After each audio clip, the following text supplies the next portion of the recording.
அல்லாஹ்வுடைய பாதையில அல்லாஹ்வுடைய மார்க்கத்தை சொல்லி கொண்டிருக்கக்கூடிய நிலையில ஒரு மரணம் நிகழ்ந்தால் அது அல்லாஹ்வுடைய அருளுக்குரிய ஒன்றாக இருக்கும். பேர்பட்ட இந்த பாக்கியத்தை விட்டுவிட்டு நம் வாழ்க்கையில் ஏற்பட்ட சிரமங்கள், கஷ்டங்கள், துன்பங்களுக்காக இதை ஒட்டு மொத்தமாக கை கழுவி விட்டு நான் சென்று விடுவேன் அல்லது இதை ஓரம் கட்டி விட்டு அந்த வேலையை பார்ப்பேன் என்று ஒருவன் முடிவெடுத்தால் அந்த காரியமும் அல்லாட்ட தான் இருக்கு. அப்ப என்ன செய்யணும் பாய்? கொண்டாட்டி பிள்ளையை சரி பண்ண வேண்டாமா? நோய்க்கு மருத்துவம் பார்க்க வேண்டாமா? எல்லாமே இருக்கு. எல்லாமே நபிமார்களுக்கு இருந்துச்சா இல்லையா? அய்யூப் அலைஹிஸ்ஸலாம் அவர்களுக்கு நோய் வந்துச்சு. அல்லாஹ்வுடைய தூதர் 2 நாளைக்கு தொடர்ச்சியாக அவர்கள் உணவு உண்டதில்லை. அவ்வளவு வறுமை இருந்தது. எவ்வளவு கஷ்டம், துன்பங்கள், துயரங்கள் இருந்தாலும் தாவா களத்துல நபிமார்கள் நின்றார்களா இல்லையா? அந்த மாதிரி எனக்கு வரக்கூடிய கஷ்டங்கள், துன்பங்கள், துயரங்களுக்காக நான் அதற்காக உழைப்பேன். என் உயிர் மூச்சு இருக்கின்ற வரையில நான் களப்பணி இறங்கி அல்லாஹ்வுக்காக நான் அர்ப்பணம் செய்வேன். எவ்வளவு சோதனைகள், கஷ்டங்கள், துன்பங்கள் வந்தாலும் இந்த பணியில வீரியமாக களத்துல இறங்கி செய்வேன் என்று போனால் ஒரு அற்புதத்தை நீங்க பார்க்கலாம். அல்லாஹ் வாக்குறுதி அளிக்கின்றான். யார் அல்லாஹ்வை அஞ்சுகின்றார்களோ அல்லாஹ் அவர்களுக்கு ஒரு போக்கிடத்தை ஆக்குவான். அவர்களுக்கு நாம் அறியாத புறத்திலிருந்து உணவளிப்போம். அவருக்கு ஏற்பட்ட கஷ்டங்கள், துன்பங்கள், துயரங்கள் அது எந்த ரூபத்துல போகுதுன்னே தெரியாது. 15,000 ரூபாய் சம்பளம் வாங்குவாருங்க. எல்லா செலவும் பண்ணிட்டு 1000 ரூபாய் மிச்சம் பிடிச்சு வைப்பார். சில பேர் 1 லட்சம் ரூபாய் சம்பாதிப்பாங்க. பரக்கத்தே இருக்க. தாவா களத்துல நிற்கக்கூடியவர்களுக்கு அல்லாஹ் செய்யக்கூடிய தனி பெரும் பாக்கியம். அஸ்ஸலாமு அலைக்கும் வரஹ்மத்துல்லாஹி வபரகாத்துஹு. எல்லாம் வல்ல அல்லாஹ்வின் நல்லடியார்களே, நபிகள் நாயகம் ஸல்லல்லாஹு அலைஹி வஸல்லம் அவர்கள் தன்னுடைய வாழ்க்கையில கேட்ட அதிகமான பிரார்த்தனைகளிலே ஒன்று, இறைவா பயனற்ற கல்வியை விட்டு என்னை பாதுகாப்பாயாக என்ற பிரார்த்தனை செய்தார்கள். அப்ப பயனற்ற கல்வின்னு ஒண்ணு இருக்கு அப்படின்னாக்க பயனுள்ள கல்வி ஒண்ணு இருக்குன்னு அர்த்தம். அது என்ன பயனுள்ள கல்வி, பயனற்ற கல்வி அப்படின்னாக்க எந்த ஒன்று நமக்கு இந்த உலகத்திலும் அருமையிலும் பயனற்றதாக ஆகிவிடுகின்றதோ அது எல்லாமே பயனற்ற கல்விதான். அப்ப இந்த ஒரு அவையில நாம இங்க அமர்ந்திருக்கின்றோம் என்று சொன்னால் இதுல சொல்லப்படக்கூடிய விஷயங்களை நாம் அறிந்து கொண்டு நம்முடைய வாழ்க்கையில அதை கடைபிடிக்கத்தக்க வகையில நாம் இங்கிருந்து ஏதாவது ஒன்றை எடுத்து செல்வோம் என்று சொன்னால் அப்ப இந்த அமர்வு நமக்கு பயனுள்ளதாக இருக்கும். அப்ப அந்த அடிப்படையில கவனங்களை நாம ஒருமுகப்படுத்தி கொண்டு அதை நாம் உள்வாங்கி கேட்போம் என்று சொன்னால் நிச்சயமாக நம்முடைய வாழ்க்கையில ஒரு சிறந்த மாற்றத்தை இந்த திருக்குர்ஆன் நமக்கு ஏற்படுத்தும். அல்லாஹ்வுடைய தூதருடைய போதனைகள் நமக்கு ஏற்படுத்தும். பொதுவாக நம்பிக்கை கொண்ட மக்களை நாம 2 சாராராக பிரிக்கலாம். ஒரு சாரார் யார் என்று சொன்னால் எந்த கொள்கையை அவர்கள் ஏற்றுக்கொண்டிருக்கின்றார்களோ ஏற்றுக்கொண்ட அந்த கொள்கையை வீரியமாக களத்தில் இறங்கி பணி செய்யக்கூடியவர்கள். அவர்கள் தங்களுடைய வாழ்க்கையில ஏற்படக்கூடிய எந்த ஒரு சிரமங்கள், கஷ்டங்கள், துன்பங்கள் இப்படி எதுவாக இருந்தாலும் அது அனைத்தையுமே ஒரு பக்கம் ஒதுக்கி ஓரம் தள்ளிவிட்டு அல்லாஹ்வுடைய மார்க்க பணியில பீடு நடை போடக்கூடியவர்களாக இருப்பார்கள். இன்னொரு சாரார் யார் என்று சொன்னால் அவங்க அல்லாஹ், சொர்க்கம், நரகம், வறுமை எல்லாவற்றையும் அவர்கள் நம்பி இருப்பார்கள். திருக்குர்ஆன் இறை வேதம் என்று நம்பி இருப்பார்கள். மார்க்கத்தை மக்களிடத்திலே சொல்ல வேண்டும் என்று அறிந்திருப்பார்கள். ஆனால் நடைமுறை வாழ்க்கை என்று வரக்கூடிய நேரத்தில் அவர்களுக்கு பல்வேறு விதமான சோதனைகள் அவர்களுக்கு ஏற்படும். அப்படி ஏற்படக்கூடிய அந்த காலகட்டத்தில் அந்த சோதனை என்கின்ற ஒன்று உண்மையாக இருக்கின்ற காரணத்தினால், மனிதன் பலகீனமாக படைக்கப்பட்டிருக்கின்ற காரணத்தினால் அந்த பலகீனத்தின் பயனை மையமாக வைத்துக் கொண்டு அதை காரணமாக வைத்து அந்த தாவா களத்திலிருந்து, நிர்வாக பணிகளிலே இருந்து ஒதுங்கி ஓரமாக செல்லக்கூடிய ஒரு நிலையை நாம பார்க்கலாம். அல்லாஹ்வுடைய மாபெரும் பேரர்களால் இன்றைக்கு தமிழகத்தில் இருக்கக்கூடிய பல்வேறு இயக்கங்களை எடுத்துக்கொண்டால் அதில தாவா களத்தில் நின்று மறுமைக்காக ஏகத்துவ கொள்கையை சொல்லுகின்ற ஒரு பெரும் பாக்கியத்தை ரப்புல் ஆலமீன் இந்த ஜமாத்துக்கு வழங்கி இருக்கின்றான். அது ஒவ்வொரு குக்கிராமத்திலும் இருந்து உழைக்கக்கூடிய ஏகத்துவ கொள்கை சொந்தங்களால் ஏற்பட்ட ஒரு மிகப்பெரிய பாக்கியமான ஒரு நிலை என்பதை நம்மால் உணர்ந்து கொள்ள முடிகின்றது. அவர்கள் பல அர்ப்பணிப்புகளுக்கு மத்தியிலே தான் இந்த ஜமாத்திலே பணியாற்றி கொண்டிருக்கின்றார்கள். அல்லாஹ்வும் என்ன சொல்றானா, ஒரு சாபிக்குன்னு அவ்வளவு நன்மையில முந்தியவர்கள், அவங்க பாட்டு நன்மையில ஈடுபட்டுக்கிட்டே இருப்பாங்க.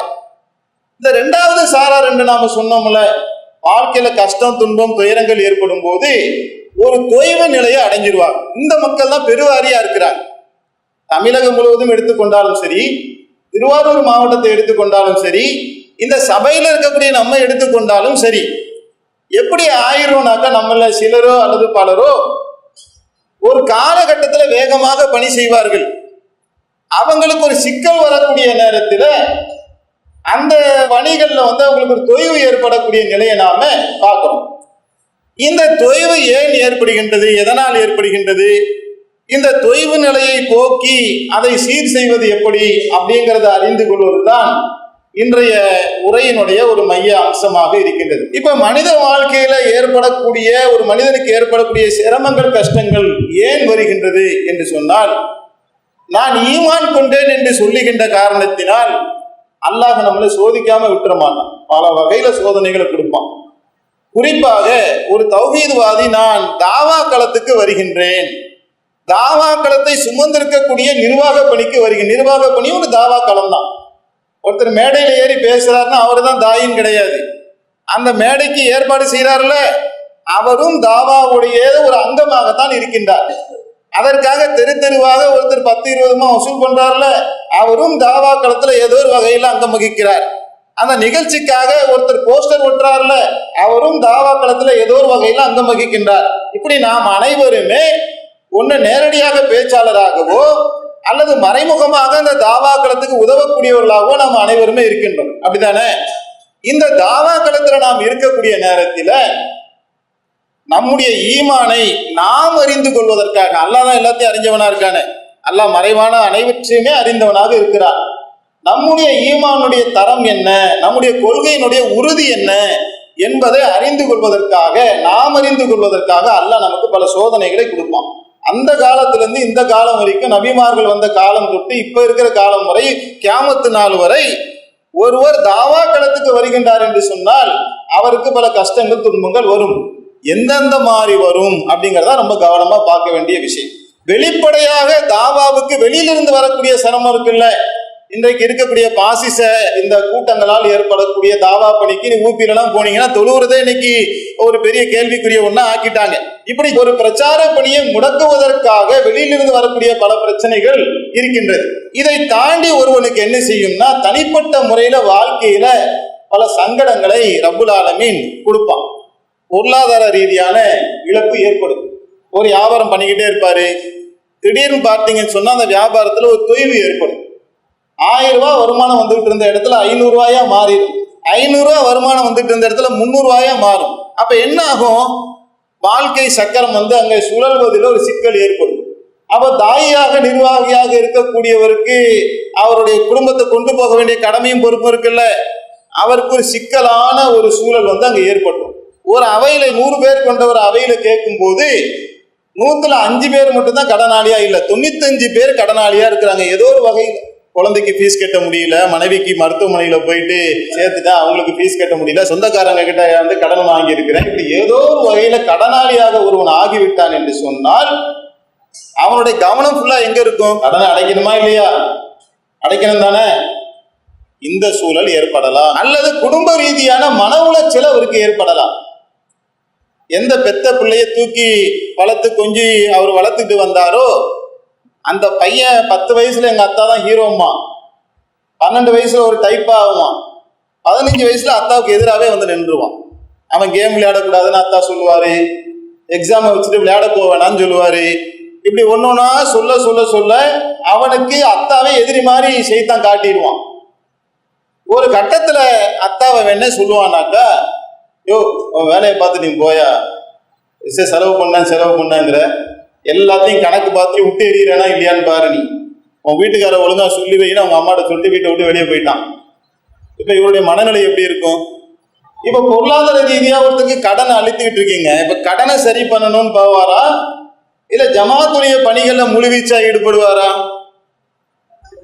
கடன் அதான் மார்க்க ரீதியாகவும் அவருக்கு அங்க கடமையாவது இல்லை.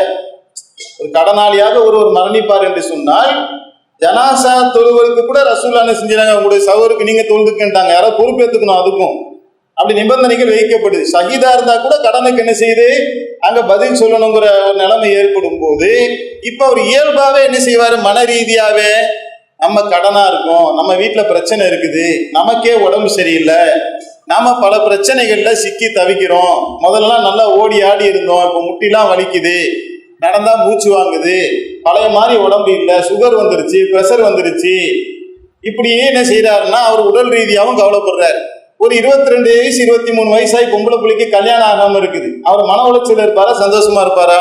அவங்க பொண்டாட்டி கேட்கிறாரு, பொம்பளை பிள்ளைக்கு யாரு கல்யாணம் பண்றது கேட்கறாங்க. இப்ப அவருக்கு என்ன ஆயிடுச்சு, அவன் வரான் போயிடுறான், என் பொண்ணு கல்யாணத்தை நான் தானே பார்க்கணும். அப்ப நான் என்ன செய்யறேன், அதுக்கு மாப்பிள்ளை தேட ஆரம்பிக்கிறேன், என் பொண்ணுக்கு கல்யாணம் பண்ணிட்டு வந்துடுறேன்ட்டு போறான். அல்லது என் கடனை போய் நான் அடைச்சிட்டு வந்துடுறேன்ட்டு போறான். அல்லது என் குடும்பத்துடைய அந்த நோய் நொடி சிக்கல்லாம் இருக்குல்ல, அதெல்லாம் சரி பண்ணிட்டு வரேன்ட்டு போறான். இந்த சூழல்கள் இது மாதிரி ஒரு மனிதனுக்கு சிக்கல் வந்து விட்டால் அவன் சிக்கிக்குவான். மனுஷன் தானங்க. அப்ப மனிதன் என்பவன் ஒரு பலகீனத்திலே கட்டமைக்கப்பட்ட ஒருவனுக்கு அவனுடைய பர்சனல் வாழ்க்கையில சில கஷ்டங்கள் துன்பங்கள் சுழன்றடிக்கும் பொழுது இப்ப 2 நிலைமை ஆயிடுச்சு. இப்ப இதை பாக்குறதா அதை பாக்குறதா?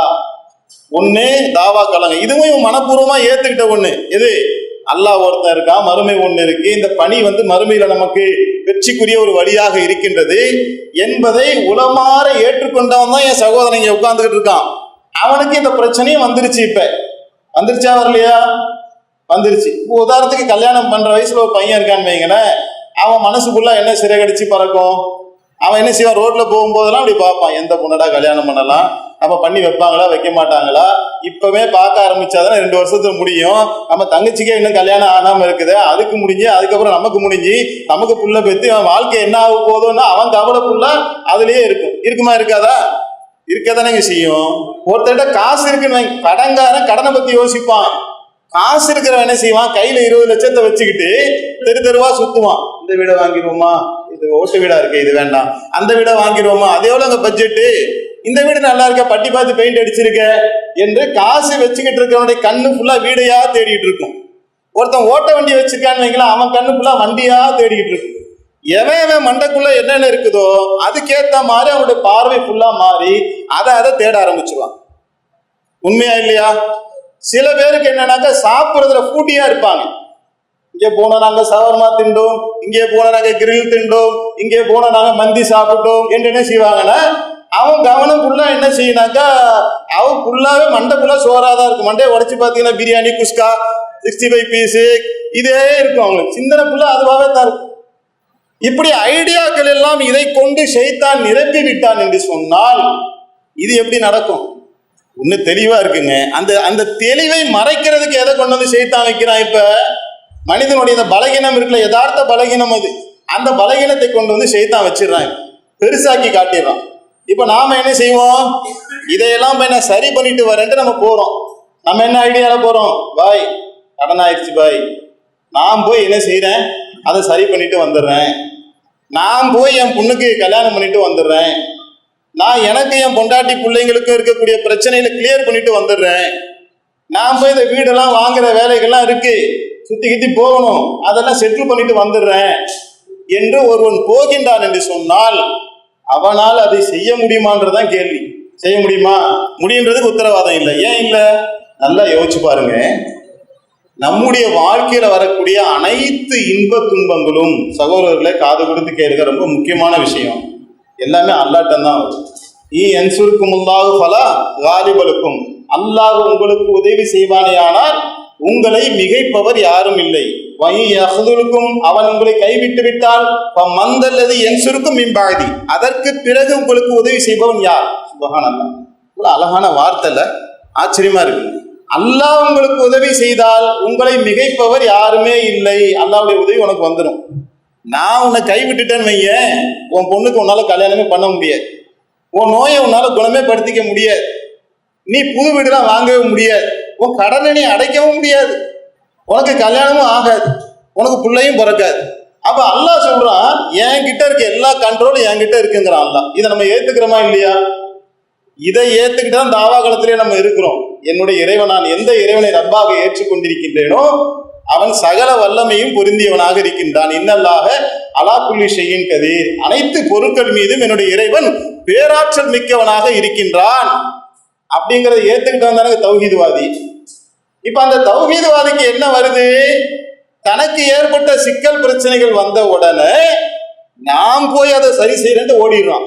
அது சரி ஆகாதுன்னு அல்லாஹ் சொல்லும். போய் பாரு, உலகத்துல இருக்க எல்லாத்தையும் கூட நீ கூட்டுக்கு பாவம், பிரச்சனை சரி ஆகாதுங்கிறான்.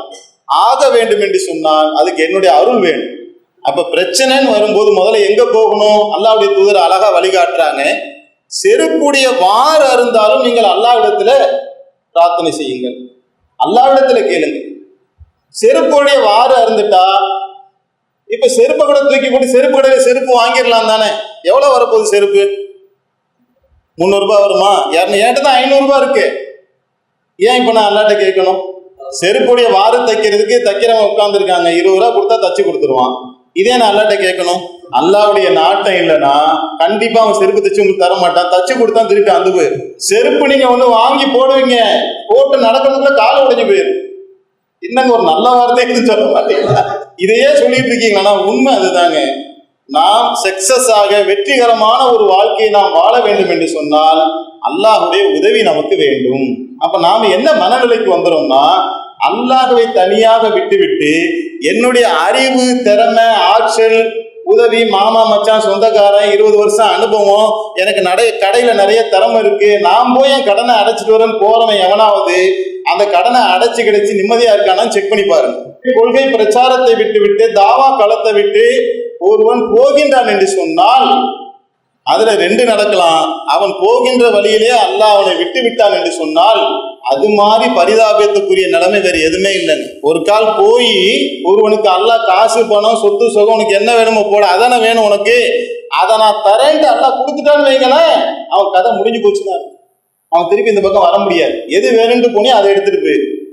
இறைவா, எனக்கு உன்னுடைய அருள் தான் வேணும், எனக்கு மறுமை வாழ்க்கை தான் எனக்கு முக்கியம், இது எல்லாம் கஷ்டங்கள், சிரமங்கள், துன்பங்கள் வரும், இதை உன்னிடத்தில் நான் என்ன செய்கிறேன், இந்த பாரத்தை நான் ஒப்படைக்கின்றேன் என்று அல்லாஹ்விடத்துல பொறுப்பு சாட்டி விட்டு எவன் தாவா களத்திலே நிற்கின்றானோ அல்லாஹ் நாடினால் என்ன செய்வான்?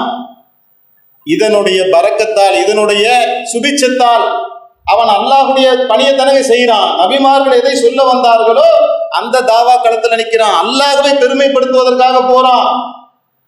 இப்படி போகின்ற காரணத்தினால் அல்லாஹ் அவனுடைய வாழ்க்கையில அவன் கொடுத்தான்ல சிரமம், அல்லாஹ் நாடினா அதை லேசாக்கி. அதைத்தான் அல்லாஹ் சொல்றான், உதுக்குருனி அதுக்குருக்கும், நீங்கள் என்னை நினைவு கூறுங்கள், நான் உங்களை நினைவு கூறுகின்றேன். நீ என்னுடைய வேலையை பாருப்பா, நான் உன் வேலையை பார்க்கறேன்னு அர்த்தம். இப்ராஹிம் அலைஹிஸ்ஸலாம் அவர்களுக்கு பல ஆண்டுகளாக பிள்ளை இல்லாம இருந்துச்சு. அந்த பிள்ளையை கொடுத்தது யார்?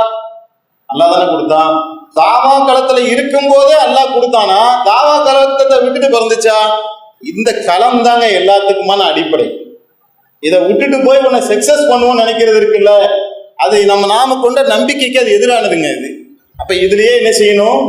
ஆர்வமாக, ஊக்கமாக நாம் பணி செய்து கொண்டே இருக்க வேண்டும்.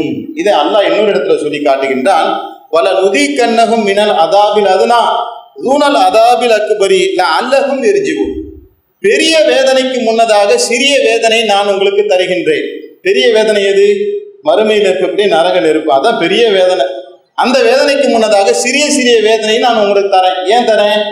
சிறிய வேதனைன்னா என்ன? கடன் வருது, கஷ்டம் வருது, நோய் வருது, பிள்ளை இல்லாம இருக்கிறது, கண்ட பொண்டாட்டிக்கு நமக்கு சண்டை வருது, பிள்ளைக்கு நமக்கு சண்டை வருது, இப்படி பலவிதமான உடல் ரீதியாக, மன ரீதியாக நெருக்கடிகள், கஷ்டங்கள், துன்பங்கள் நான் தான் தரம்பா. அல்லாஹ் சொல்றான், எதற்காக தரேன் தெரியுமா? அல்லவும் எரிஞ்சுவோம், நீ என் பக்கம் மீள வேண்டும் என்பதற்காக. அந்த கஷ்டங்களும் துன்பங்களையும் கொடுக்கும் போது ஒரு அடியான அல்லாஹ்வின் பக்கம் மீளுவான் என்று சொன்னால் அவன் அல்லாஹ்வுடைய அருளுக்குரியவனாக மாறிவிடுகின்றான். ஆனா பல பேர் என்ன செய்யறாங்க? இல்லைங்க, அவன்லாம் வீடு கட்டிட்டாங்க, அவன்லாம் நல்லா இருக்காங்க, அவன் பையன்லாம் அப்படி போயிட்டாங்க, இவன்லாம் இப்படி ஆயிட்டாங்க, நான் ஒன்றும் இந்த முத்துப்பேட்டையில ஒரு சொந்த வீடு வாங்காம இருக்கேங்க, மஞ்சள் பையை தூக்கிட்டு எங்கெங்கந்தோ மன்னார்குடியிலேருந்து வந்தவனா வீடு வாங்கிட்டாங்க, நான் இன்னும் வாங்காம இருக்கேங்க என்று எவனாவது அப்படி மேல கீழே பார்த்துக்கிட்டு என்ன செய்யறான்? இதை விட்டுட்டு போய் எப்படியாவது இந்த உலகத்துல கோட்டை ஏறி கொடி நாட்டின்னு நினைக்கிறான். அப்ப இது சின்னதாயிரு. எது சின்னதாயிருது? இந்த தாவா களம், இந்த மார்க்கம், இந்த பிரச்சாரம் என்கின்ற மனநிலையில ஒரு சிலர் வருவார்கள் என்று சொன்னால் அதற்கான இழப்பு யாருக்கு? இதோடைய கூலி சாதாரணமானது இல்லைங்க. சூரத்துல் யாசீன்ல பாருங்க, ஒரு தாயி, ஒரு சாட்சியாளர், ஒரு ஊருக்கு நபிமார்கள் வருகின்றார்கள், அந்த நபியை அந்த ஊர் மக்கள் புறக்கணிக்கின்றார்கள். இன்னொரு இறை தூதரை அல்லாஹ் அனுப்புகின்றான். ஒவ்வொன்றாக 3 இறை தூதர்கள் வந்து தாவா பணி செய்கிறாங்க. அந்த மக்கள் புறக்கணிச்சுக்கிட்டே இருக்கிறாங்க. கிராமத்துடைய கடைக்கோடியிலிருந்து ஒரு மனிதர் வராரு. அவர் சாட்சி சொல்றார், இவங்க உங்கள்கிட்ட ஏதோ கூலி கேட்டாங்களா? அர்-ரஹ்மானை வணங்குமாறு தானே சொன்னாங்க, இதை நீங்க வணங்கினா என்ன? இப்படி 4 வாரத்தை பேசுறாரு. போக்கஸ் லைட்லாம் போட்டு மேடெல்லாம் வச்சு அப்படியே 1,00,000 பேரை கூட்டிலாம் பயன் பண்ணல. அந்த மக்களுக்கு முன்னாடி என்ன செய்யறாரு? தனக்கு தெரிஞ்ச 4 விஷயத்த சொல்லி சாட்சியாளரா நிக்கிறாரு. ஊர் மக்களுக்கு என்ன கோபம்? நபிமார்கள் என்று சொல்றாங்க, அவங்க சொன்னதே நான் கேட்கிறேன், நீ என்னையா சொல்ற? ஏன்னா ஊருக்கு வெளியில இருந்து வந்தாலே பொதுவாக என்ன செய்வாங்கன்னா, உள்ளூர் ஆளு வெளியூர் ஆளுன்னு ஒரு கோஷ்டி இருக்கும் தெரியுமா? உள்ளூர் ஆளுக்கு ஒரு கெத்து இருக்குங்க. வெளியூர்ல இருந்து வரக்கூடியவங்கள ஒரு பாஷாட்டி பார்ப்பாங்கல்ல, அந்த டைப்ல இவர் என்ன செய்யறாங்க? அடிக்கிறாங்க. இவர் மௌத்தா போயிடுறாரு. என்ன நிலைமை அடுத்து? அல்லாஹ் அவர் என்ன செய்யறான்? சொர்க்கத்தில் பிரவேசிப்பீராக அப்படின்னு சொல்றான். அவருக்கு ஒரே சந்தோஷம் தாங்கல. இறைவா, என் சமுதாயம் இதை அறியணுமே, இதோடைய பரக்கத்தை, இதோடைய நன்மை என் சமுதாயம் அறிந்து கொள்ள வேண்டுமே என்று அங்கலாய்க்கிறார். நான் சொல்லிடுறேன்பா, அப்படி அல்லாஹ் சொன்னதான் சூரத்துல் யாசீன் இந்த சம்பவத்தை அல்லாஹ் சொல்லி காட்டுறான். ஒரு வரலாற்றை அவர்களுக்கு ஓதி காட்டுவீராக என்று அல்லாஹ் சொன்ன சம்பவம் தான் சூரத்துல் யாசீன். அப்ப இந்த தாவா களம் என்பது ஷஹீதுடைய அந்தஸ்தை பெற்று தரத்தக்க ஒரு காரியமா இல்லையா? அல்லாஹுடைய பாதையில அல்லாஹுடைய மார்க்கத்தை சொல்லி கொண்டிருக்கக்கூடிய நிலையில ஒரு மரணம் நிகழ்ந்தால் அது அல்லாஹுடைய அருளுக்குரிய ஒன்றாக இருக்கும். இப்பேற்பட்ட இந்த பாக்கியத்தை விட்டுவிட்டு நம் வாழ்க்கையில் ஏற்பட்ட சிரமங்கள், கஷ்டங்கள், துன்பங்களுக்காக இதை ஒட்டுமொத்தமாக கை கழுவி விட்டு நான் சென்று விடுவேன், அல்லது இதை ஓரம் கட்டி விட்டு அந்த வேலையை பார்ப்பேன் என்று ஒருவன் முடிவெடுத்தால் அந்த காரியமும் அல்லாட்ட தான் இருக்கு. அப்ப என்ன செய்யணும் பாய்? அதை அல்லாஹ் நமக்கு சொல்லி கடத்தனி எல்லாத்தையும் விட்டுறதா? கொண்டாட்டி பிள்ளையை சரி பண்ண வேண்டாமா? நோய்க்கு மருத்துவம் பார்க்க வேண்டாமா? எல்லாமே இருக்கு. எல்லாமே நபிமார்களுக்கு இருந்துச்சா இல்லையா? நபிமார்களுக்கு நோய் நொடி வந்துச்சு. அய்யூப் அலைஹிஸ்ஸலாம் அவர்களுக்கு நோய் வந்துச்சு. அல்லாஹ்வுடைய தூதர் 2 நாளைக்கு தொடர்ச்சியாக அவர்கள் உணவு உண்டதில்லை. அவ்வளவு வறுமை இருந்தது. எவ்வளவு கஷ்டம், துன்பங்கள், துயரங்கள் இருந்தாலும் தாவா களத்துல நபிமார்கள் நின்றார்களா இல்லையா? அந்த மாதிரி நான் என்ன செய்வேன்? எனக்கு வரக்கூடிய கஷ்டங்கள், துன்பங்கள், துயரங்களுக்காக நான் அதற்காகவும் உழைப்பேன். இதை நான் விட்டுற மாட்டேன். இதை என் உயிர் மூச்சு இருக்கின்ற வரையில நான் களப்பணி இறங்கி அல்லாஹ்வுக்காக நான் அர்ப்பணம் செய்வேன். எவ்வளவு சோதனைகள், கஷ்டங்கள், துன்பங்கள் வந்தாலும் இந்த பணியில நான் செய்வேன், வீரியமாக களத்துல இறங்கி செய்வேன் என்று போனால் ஒரு அற்புதத்தை நீங்க பார்க்கலாம். அது என்ன அற்புதம்? நடைமுறை வாழ்க்கை இருக்குல்லங்க, அல்லாஹ் வாக்குறுதி அளிக்கின்றான், ஒமை எத்தக்கில்லாக யஜ்அல்லஹு மஹ்ரஜா. யார் அல்லாஹ்வை அஞ்சுகின்றார்களோ அல்லாஹ் அவர்களுக்கு ஒரு போக்கிடத்தை ஆக்குவான். அவர்களுக்கு நாம் அறியாத புறத்திலிருந்து உணவளிப்போம். அது என்னங்க அறியாத புறத்திலிருந்து உணவு? ஏதாவது ட்ரோன்ல வந்து இறங்குமா? அப்ப நமக்கு ஏற்பட்ட கடன், கஷ்டம், துன்பம், ரிஸ்க்னாக்க சோறுன்னு அர்த்தம் கிடையாதுங்க, வாழ்வாதாரம் அர்த்தம். ரிஸ்க்னா என்ன அர்த்தம்? வாழ்க்கைக்கு தேவையான அனைத்துமே வாழ்வாதாரம் தான், மூச்சு காத்து உட்பட. இப்ப அவருக்கு ஏற்பட்ட கஷ்டங்கள், துன்பங்கள், துயரங்கள் அது எந்த ரூபத்துல போகுதுன்னே தெரியாது. பல தாய்கள் நீங்கள் அனுபவிச்சிருக்கலாம். 15,000 ரூபாய் சம்பளம் வாங்குவாருங்க, எல்லா செலவும் பண்ணிட்டு 1000 ரூபாய் மிச்சம் பிடிச்சு வைப்பார். சில பேர் 1,00,000 ரூபாய் சம்பாதிப்பாங்க, பரக்கத்தே இருக்க. தாவா களத்துல நிற்கக்கூடியவர்களுக்கு அல்லாஹ் செய்யக்கூடிய பெரும் பாக்கியம் அது. யார் அல்லாஹ்வை அஞ்சுகின்றார்களோ அவருடைய காரியத்தை நாம் எளிதாக ஆக்குவோம். ரொம்ப சிம்பிளா. அது யாருக்கு? அல்லாஹ்வை அஞ்சி யார் இந்த தாவா களத்துல நிக்கிறாங்களோ அவங்களுக்கு ரப்புல் ஆலமீன் தரக்கூடிய தனி பெரும் பாக்கியம். நீங்க பார்க்கலாம், எல்லாமே எனக்கு தெரியும் என்ற மனநிலையில ஒருவன் வந்து விடுவான் என்று சொன்னால் அல்லாஹ் அவனுடைய ஞானத்துடைய வாசலை அல்லாஹ் அடைச்சிருக்கும். அப்ப அந்த ஒரு சூழல்ல இருந்து அல்லாஹ் நம்மை மாத்தி இன்றைக்கு ஏதோ ஒரு நற்செய்தியை ரப்புல் ஆலமீன் எனக்கு தர இருக்கின்றான் என்று யார் ஓடோடி வந்தோமோ அல்லாஹ் அவர்களே தன்னுடைய அருள் மலையில் என்ன செய்வான்? சூழ்ந்து கொள்வான். ஒரு அவைக்கு 3 பேர் வராங்கங்க. ஒருத்தர் என்ன செய்யறாரு? ரொம்ப ஆர்வத்தோட வந்து முன்னாடி உட்கார்ந்துகிட்டார். ஒருத்தர் என்ன செய்யறாரு? கூச்சப்பட்டுக்கிட்டு நடுவுல உட்கார்ந்துகிட்டார், கேப் கிடைச்ச இடத்துல. இன்னொரு என்ன செய்யறாரு? புறக்கணிச்சுட்டு போயிடுறாரு. அல்லாஹ்வுடைய தூதர் சொல்றாங்க, மிம்பர்ல இருந்தே சொல்றாங்க, யார் ஆர்வத்தோடு வந்து அமர்ந்து கொண்டாரோ அல்லாஹ் அவருடைய விஷயத்துல ஆர்வமாகி விட்டார். யார் கூச்சப்பட்டு விட்டாரோ அல்லாஹ்வுடைய விஷயத்துல கூச்சப்பட்டு விட்டார், யார் புறக்கணித்து சென்று விட்டாரோ அல்லாஹ் அவரை புறக்கணித்து விட்டார். அல்லாஹ்வுடைய மார்க்கத்தை அறிந்து கொள்வதற்காக நீங்கள் ஆர்வமாக ஓடோடி வருகின்றீர்கள் என்று சொன்னால், நாம் வருகின்றோம் என்று சொன்னால், அல்லாஹ் நம்முடைய விஷயத்துல ஆர்வமாகி விடுகின்றான்.